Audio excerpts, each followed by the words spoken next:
वर्ष 2011 में इसका पांचवां सदस्य बना दक्षिण अफ्रीका। तब से लेकर वर्तमान तक ये 5 सदस्य संगठन है। ब्रिक शब्द का पहली बार प्रयोग ऐसा माना जाता है कि जिम ओ नील, जो एक विख्यात अर्थशास्त्री थे, गोल्डमैन सैक्स पत्रिका, विख्यात पत्रिका है, उसके रिपोर्टर थे, उनके द्वारा इसका सबसे पहले प्रयोग किया गया। प्रथम ब्रिक्स शिखर सम्मेलन येक्टेनबर्ग रूस में 2009 में आयोजित किया गया। और अब तक का जो सबसे लेटेस्ट शिखर सम्मेलन है, 12वां शिखर सम्मेलन, वो भी रूस में आयोजित किया गया, लेकिन वर्चुअल मोड में। औपचारिक समूह के रूप में इसकी स्थापना 2006 में सेंट पीटर्सबर्ग में हुई। फिर विदेश मंत्रियों का सम्मेलन 2008 में, और 2009 में इसका पहला शिखर सम्मेलन हुआ। दक्षिण अफ्रीका को 2011 में तीसरे शिखर सम्मेलन में बुलाया गया। ब्रिक्स देशों की विश्व की कुल आबादी में 43%, 43% हिस्सेदारी है। विश्व की जीडीपी का लगभग एक तिहाई, 30% ब्रिक्स देशों का योगदान जीडीपी में है, और विश्व व्यापार में इनकी 18% भागीदारी है। तो हम देख रहे हैं कि सबसे ज़्यादा भागीदारी आबादी में है, जीडीपी में उसकी तुलना में योगदान कम है, जबकि विश्व व्यापार में योगदान उसकी तुलना में और आधा हो जाता है। और ये इस बात को इंगित करता है कि इसके सभी सदस्य देश विकास की संक्रमणकालीन अवस्था में संघर्ष कर रहे हैं, अर्थात विकासशील देश है, ये कोई विकसित देश नहीं है। और इसी कारण इनके जो प्राथमिक हित हैं वो मेल खाते हैं। इसके बाद में अगर हम बात करें, जैसा कि हम देख पा रहे हैं, ब्रिक्स देशों का जो जीडीपी का आंकड़ा है, तो सबसे बड़ी जीडीपी इसके अंदर चाइना की है। उसके बाद नंबर आता है इंडिया का। उसके बाद ब्राज़ील और रूस की जीडीपी लगभग मिलती जुलती है, ब्राज़ील से थोड़ी सी कम रूस की, और सबसे छोटी जीडीपी वाला देश साउथ अफ्रीका है। इसके बाद में अगर हम विश्व के मानचित्र पर इन देशों की स्थिति देखना चाहें तो स्लाइड्स में आप देख पा रहे हैं रसिया, जिसके मुखिया व्लादिमीर पुतिन, चाइना उसके ठीक पास में, सबसे पहला है रसिया, उसके बाद में है अपने चाइना। ये रसिया है, इसके बाद में सबसे ऊपर हम देखते हैं ये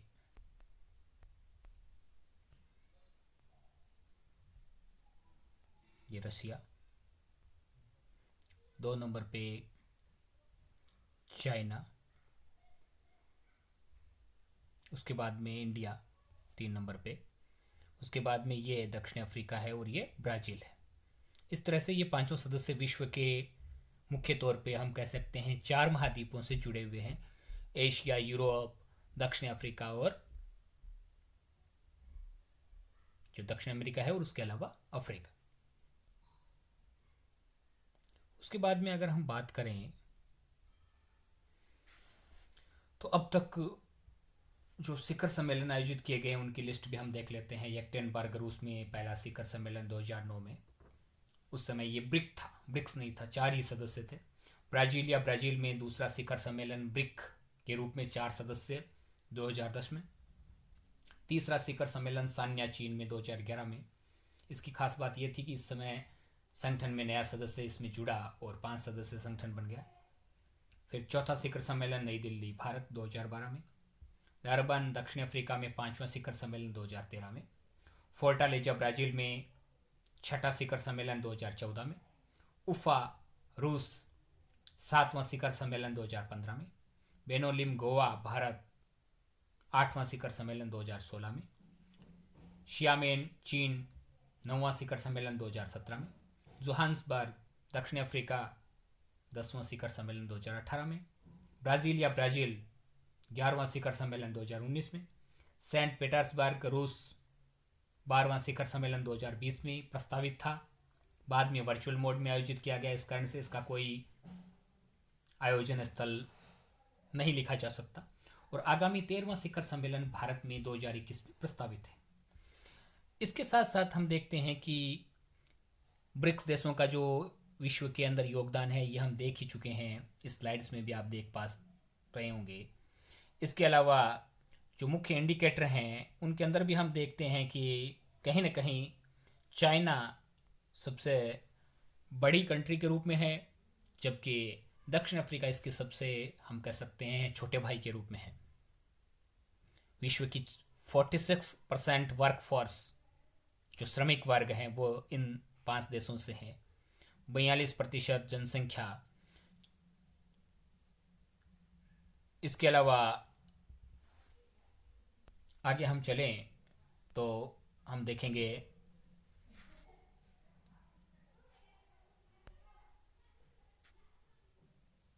ये पांचों सदस्य देशों के कुछ इंडिकेटर्स हैं। वर्तमान में ये पांचों ही देश चूंकि विकासशील देश हैं, तो जो कोरोना के बाद में अर्थव्यवस्था की स्थिति स्लो डाउन की है, नेगेटिव ग्रोथ हो रही है, तो पांचों ही देश इससे पीड़ित हैं। 2020 में इंडिया की जीडीपी के अंदर 10% तक की गिरावट संभावित बताई जा रही है। ब्राज़ील को इससे 6% तक नुकसान की संभावना है, रूस को 4% और साउथ अफ्रीका को 8% नुकसान। हालांकि चाइना एकमात्र ऐसा देश है, हालांकि न केवल ब्रिक्स देशों में बल्कि पूरे विश्व भर में, जिसकी अर्थव्यवस्था माइनस में, नेगेटिव ग्रोथ में नहीं जा रही है, बल्कि 2% प्लस ग्रोथ इसकी दिखाई दे रही है। आगामी वित्तीय वर्ष 2021 में सबसे ज़्यादा ग्रोथ रेट इंडिया और चाइना की रहने की संभावना है ब्रिक्स देशों में। इसके बाद में बाकी तीनों ही देशों की ग्रोथ रेट लगभग 3% के इर्द गिर्द बताई जा रही है।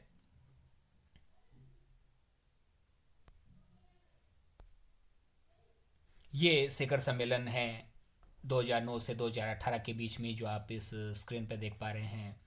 इसके अलावा 12वां शिखर सम्मेलन, जैसा कि हम बात कर चुके हैं, रूस में वर्चुअल तरीके से हुआ। 13वां शिखर सम्मेलन भारत में प्रस्तावित है। अब बात करते हैं अपने NDB, New Development Bank. BRICS देशों का जो सबसे बड़ा, हम कह सकते हैं, योगदान अब तक का, जो पिछले 12 वर्षों का सार है, वो न्यू डेवलपमेंट बैंक की स्थापना के रूप में सामने आया है। 15 जुलाई 2014 को फोर्टालेजा शिखर सम्मेलन, ब्राजील, इसमें इसकी घोषणा की गई थी। छठा शिखर सम्मेलन था। इसका मुख्यालय संघाई, चीन में है। इसने अपना काम 2015 में शुरू किया। स्क्रीन में भी आप देख पा रहे हैं। इसके पहले अध्यक्ष केवी कामत थे। वर्तमान में इसके अध्यक्ष मार्कस ट्राइजो ब्राजील से है। इसका जो पूंजी कोष है वो $100 अरब का है, जिसमें 5 सदस्य देशों में से प्रत्येक के द्वारा $10 अरब का योगदान दिया जाएगा और प्रत्येक सदस्य के पास 20% वोटिंग शेयर होंगे। अब इसमें न्यू क्या है, तो हम देखते हैं कि जैसे विश्व बैंक, इंटरनेशनल मॉनेटरी फंड वगैरह जो अन्य वित्तीय संस्थान हैं, उनमें वोटिंग रेशो को लेकर बड़ा भेदभाव है। जो पावरफुल देश हैं उनके पास वोटिंग रेशो ज़्यादा है, डेवलपिंग कंट्रीज़ के पास कम है। जबकि ब्रिक्स का जो न्यू डेवलपमेंट बैंक है उसमें 5 सदस्यों को बराबर भाग दिया गया है। जबकि जीडीपी के अंदर या अन्य जो इंडिकेटर उनमें हमने अभी देखा कि चाइना और दक्षिण अफ्रीका के बीच में काफ़ी गैप है। सबसे बड़े भाई के रूप में जो चीन है और सबसे छोटे भाई के रूप में दक्षिण अफ्रीका, उनमें काफ़ी गैप है। लेकिन न्यू डेवलपमेंट बैंक में 5 ही सदस्यों को बराबरी का हिस्सा दिया गया है। न्यू डेवलपमेंट बैंक है वो क्लीन एनर्जी, शहरी विकास, ट्रांसपोर्ट, इरिगेशन, सोशल डेवलपमेंट, इनके लिए अपने फंड का यूज़ करते हैं। विभिन्न जो इन क्षेत्रों की परियोजनाएं होती है उनमें ये वित्त पोषण करते हैं। ब्रिक्स के गठन से पहले वर्ष 2002 में रिक का गठन भी किया गया था, RIC, Russia, India, China group.